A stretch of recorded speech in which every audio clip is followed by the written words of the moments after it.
महाविद्यालय टोंक। आज हम बीएससी पार्ट सेकेंड ईयर के पेपर फर्स्ट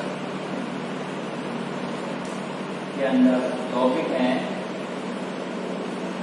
इनवर्टिब्रेट्स एनिमल्स में स्केलेटन, यानी कंकाल जो एनिमल्स के अंदर जो शरीर में अंदर जो कंकाल पाया जाता है उसके बारे में हम आज बात करेंगे। एक शरीर की जीवों में, जंतुओं में कंकाल मुख्य रूप से दो प्रकार का होता है, बाह्य व आंतरिक। बाह्य प्रकार का और आंतरिक प्रकार के जो कंकाल होते हैं वो मुख्य रूप से एकशरीरी जीवों में पाए जाते हैं। कुछ जीव जो होते हैं बहुत ही सूक्ष्म प्रोटोजोआ टाइप के जो एक कोष के जो जीव होते हैं उनमें भी कंकाल पाया जाता है। कंकाल बेसिकली शरीर को दृढ़ता और सुरक्षा प्रदान करने के लिए होता है, जो बाह्य सुरक्षाओं से, आंतरिक सुरक्षाओं से वह जीव को एक पर्टिकुलर शेप या आकार देने का कार्य करते हैं। इसीलिए इसी क्रम में यदि देखा जाए तो बाह्य कंकाल जो होता है वो कैल्शियम कार्बोनेट का, काइटिन का या क्यूटिकल का बना होता है, जो देह को बहुत ही ज्यादा मजबूती प्रदान करते हैं। कुछ हायर एनिमल्स में भी बहुत ही मजबूत कवच पाए जाते हैं और लोअर एनिमल्स में जैसे आर्थ्रोपोडा से देखा जाए तो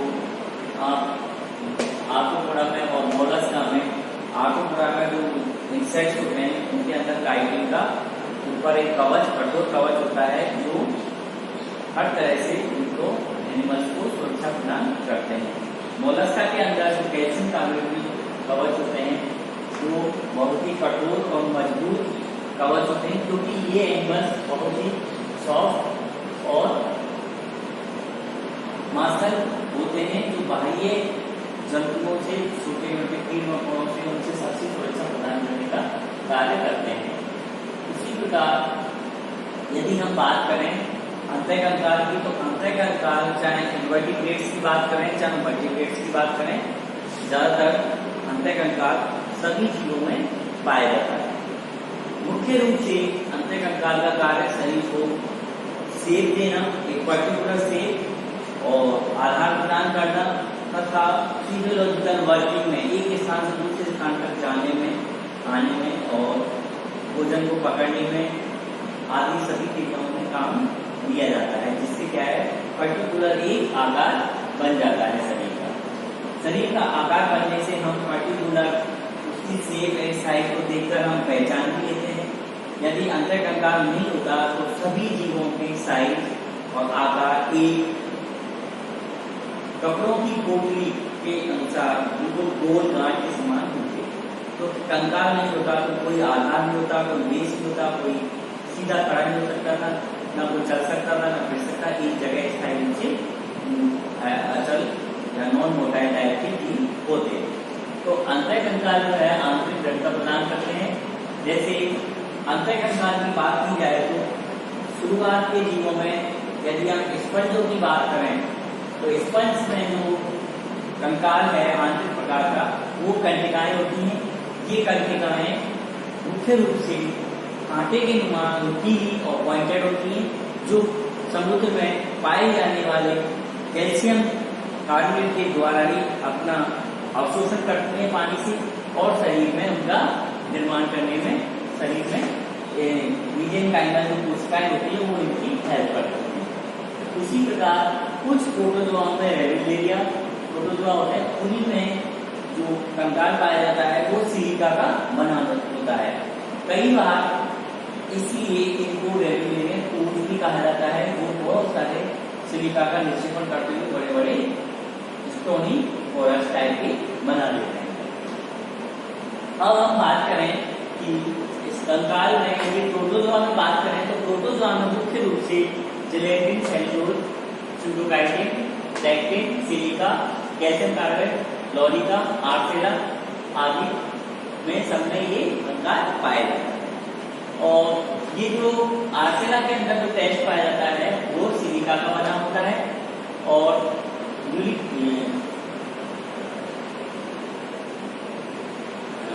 यूग्लिफा का जो कवच है वो सिलिका का बना होता है। इस प्रकार हम डायग्राम में देख रहे हैं कि बल्कि यूग्लिफा है उसमें बाहर की तरफ स्पाइन टाइप की चंद्रिकाएं मिल रही है, कवच है, और उसके ऊपर जो है वो सिलिका का पूरा बना हुआ है। बहुत ही कठोर कवच होता है जो उसको आधार और बंधन प्रदान करता है। देन उसके बाद हम बात करें प्रोटोजोआ से, जैसे ही हम आगे बढ़ते हैं फाइलम से पॉलीफेरा में जाते हैं। पॉलीफेरा में जाने के बाद उसमें जो कैटेगरी में जो एनिमल्स आते हैं, स्पंज में बेसिकली समुद्रों में रहने वाले जीव हैं जो हमेशा अपनी नॉन स्टॉप ग्रोथ रहती है। प्रोटोजोआ की क्रिया इनमें बहुत ज्यादा विकट रूप से पाई जाती है, और इनमें लगातार सेल डिवीजन उसका कार्य ऐसे तरीके से होता रहता है। यदि स्पंजों में हम बात करें कि कैल्शियम कार्बोनेट से बनी जो स्पाइक्यूल्स या कंटिकाएं बोलते हैं पाई जाती हैं, ये कंटिकाएं मुख्य रूप से कैल्शियम कार्बोनेट की बनी होती हैं, जो सिलिका की भी मिल सकती है। डिपेंड करता है कि स्पंज के अंदर, स्पंज जिस समुद्र में जहाँ है उस वाटर के अंदर कैल्शियम कार्बोनेट की मात्रा ज्यादा है या सिलिका की मात्रा ज्यादा है। यदि सिलिका की मात्रा ज्यादा है तो नेचुरली वो सिलिका कार्बोनेट नाम की कंटिकाएं बनेगी। कैल्शियम की मात्रा ज्यादा है तो कैल्शियम कार्बोनेट बनेगी। इस प्रकार से ये दो प्रकार की कंटिकाओं के रूप में तैयार होती है बॉडी में, जिनको हम दो कैटेगरी में बांट सकते हैं, मेगा स्केलर्स और माइक्रो स्केलर्स। मेगा स्केलर्स का मतलब होता है जो बड़ी बहुमुखी टाइप की होती है, जिनमें कई कंटिकाएं मिलकर आपस में एक फ्यूज होकर एक बहुमुखी संरचना बना लेती है।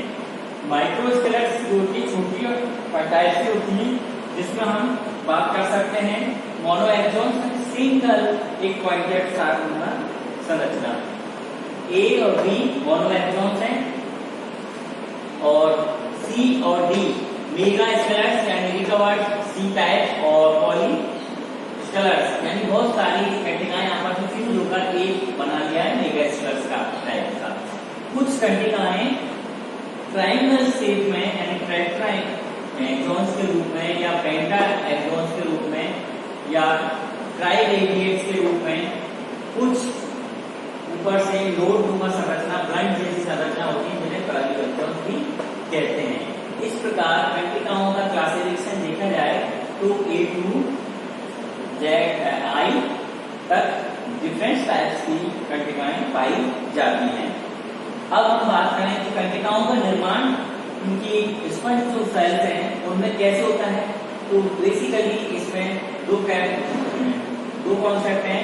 यदि मोनोएक्सॉन्स स्पाइक्यूल्स बनते हैं तो उसके लिए ये स्क्लेरोब्लास्ट जो सेल्स होती हैं उनका निर्माण उनके सेल्स में होता है, और इनमें द्विकेंद्रीय स्क्लेरोब्लास्ट यानी एक केंद्र दो केंद्रकों में बढ़ जाता है, और बढ़ने के बाद ये दोनों दूरियां में अपने स्थान से दूसरी दिशा में बढ़ते हैं। बढ़ते ही ये अपनी दूसरी साइड में ये आगे रखकर खिसक जाते हैं। धीरे धीरे ये मोनोएक्सॉन्स के रूप में डेवलप हो जाते हैं। यदि बात करें हम ये तो ये मोनोएक्सॉन्स टाइप के स्पाइक्यूल्स डेवलप होंगे।